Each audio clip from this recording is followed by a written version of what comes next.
મહારાજને પંડિતના પ્રણામ. પધારો પંડિતજી પધારો. અહીં સુધી આવવાનું કારણ? અરે મહારાજ, ઉમરકોટ રાજા સોંઢાને ત્યાંથી આવું છું. ઉમરકોટના રાજા સોંઢા એમની દીકરી નેતળદે, એ નેતળદેનું શ્રીફળ લઈ અને આપના પુત્ર સાથે ઝીલાવવા માટે આવ્યો છો મહારાજ. અરે પંડિતજી, તમે એ વાતથી ક્યાં અજાણા છો? નેતળદેના 18 અંગ વાંકા છે. આંખે દેખી શકતા નથી, કાને સાંભળી શકતા નથી, તો એ શ્રીફળ કદાપી નહીં સ્વીકારવામાં આવે. અરે મહારાજ, આપના પુત્રને પૂછી તો જો એ શ્રીફળનો સ્વીકાર નહીં કરે તો હું અહીંથી રાજી ખુશીથી ચાલ્યો જઈશ. ભલે પંડિતજી, તમારા કહેવા મુજબ હું મારા દીકરા રામદેવને પૂછી દઉં. અરે બેટા રામદેવ, આ બાબતનું તમારે શું કહેવું થાય છે?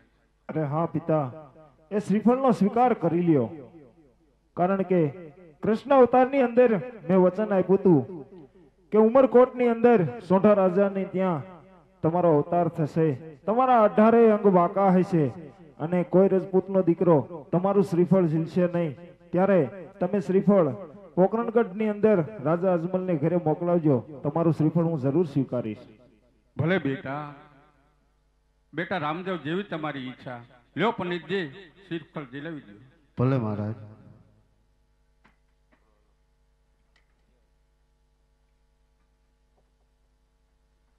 એવા સોનેરી નાળિયેર ઝીલો રામદેવજી, સોનેરી નાળિયેર ઝીલો રે, સોનેરી નાળિયેર ઝીલે રામદેવજી, સોનેરી નાળિયેર ઝીલે રે. પંડિત ઝીલાવે ઝીલો રામદેવજી, પંડિત ઝીલાવે ઝીલો રે, પંડિત ઝીલાવે ઝીલે રામદેવજી, પંડિત ઝીલાવે ઝીલે રે. પંડિત ના માન તમ રાખ્યા રામદેવજી, ગુરુદેવ ના માન તમ રાખ્યા રે. પંડિત ના માને અમે રાખ્યા પંડિતજી, ગુરુદેવ ના માને અમે રાખ્યા રે.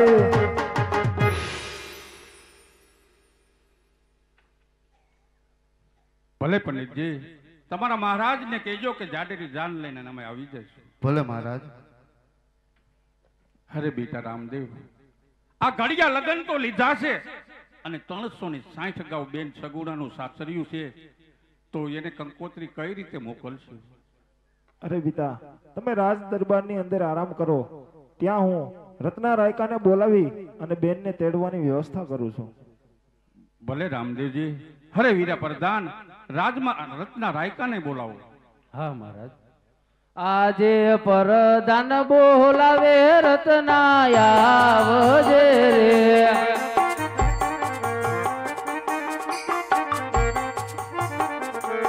આવજે રાજાને દરબાર, આવજે આપણે દરબાર. પરદાન બોલાવે રત્ના આવજે રે.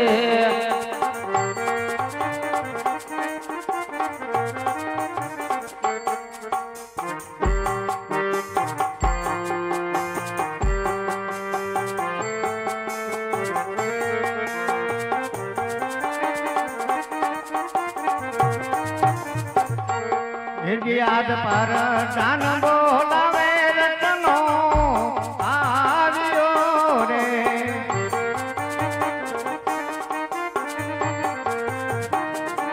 આવ્યો કાંઈ દાનો ને દરબાર પર દાન બોલાવે રત્નો આવ્યો રે. અરે પ્રધાનજી, રાજની અંદર મારા શું કામ પડ્યા? આપણા મહારાજ બોલાવે છે. અરે મહારાજને પ્રણામ. બોલો પધારો મહારાજ. પધારો રત્ના, પધારો. અરે મહારાજ, અટાણે બોલાવવાનું કારણ? અરે રત્ના, અત્યારે રામદેવજીના ઘડિયા તોરણ લીધા છે, તો તમારે બેન સગુણાને તેડવા જવાનું છે.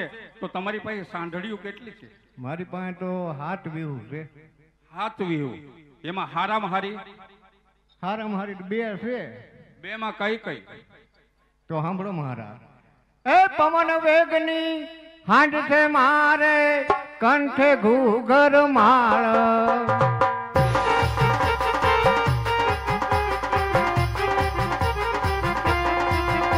એ પવન વેગની હાંડ છે મારે, કંઠે ઘૂઘર માળ. આ કાર્ય ભાઈ આકાશ ચડે ને પાણી પીવે પાતાણે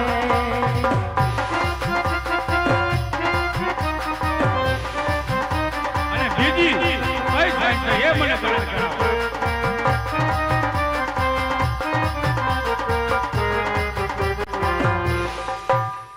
અરે મહારાજ એક પવન વેગી છે અને એક મન વેગી છે. મન વેગી મન વેગી એવી છે કે એનું મન હોય એટલી જ હાલે. તો વીરા રાયકા તારે પવન વેગી સાંઢ લઈ અને બેન સગુણાને તેડવા જવાનું છે. ભલે મહારાજ મને થોડુંક લખી દો, હું ભૂલી જાઉં ત્યાં. આ ઈ વાતે સાચી, તમે અભણ કેવો અભણ કહેવાય. આટલે ભૂલાઈ જાય. બેટા રામદેવ, રત્નાને કંકોત્રી લખી આપો.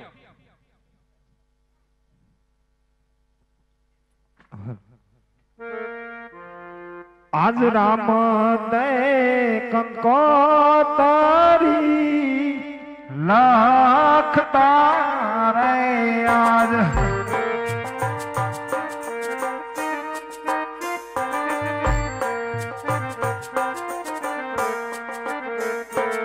અને દેજો કાઈ તેની માને હાથ વીરા મારા.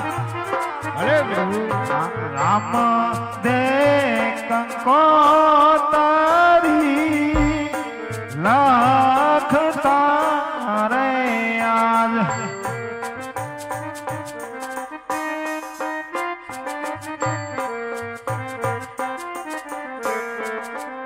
આજ 20 વરહોના વાળા વાઈ ગયા રે આજ.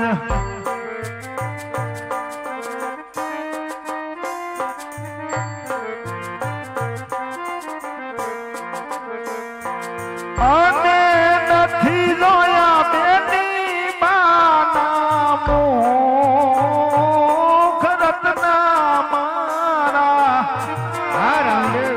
આસ 20 વરહોના વાળા વાઈ ગયા રે આજ.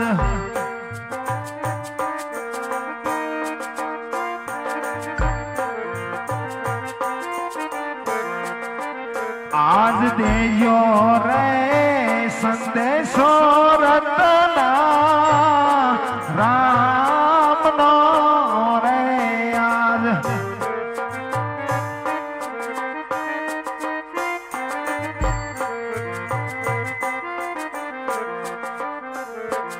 અને વાંચી વેલા આવો મારા બેન બેની મારા. આજ પિયર માં પરણે રે તારો વીરલો રે આજ.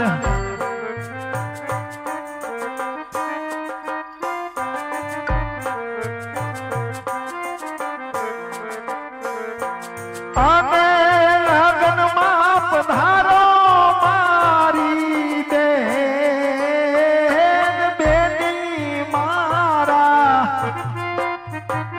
આજ દેજો રે સંદેશો રતના રામનો રે આજ. દેજો રે સંદેશો રતના રામનો રામનો રે આજ. ભલે હું બેનને તેડી અને વેલોસર પાછો આવી. અરે રત્ના, ક્યાંય પણ તને સંકટ પડે ત્યારે મને યાદ કરજે. હું પલવરામાં તારી સામે આવીને ઊભો છું રત્ના. ભલે રામદેવ. જ્યાં મને સંકટ પડે ત્યાં હું તમને સમરીશ પણ રાત હાજર થજો. હા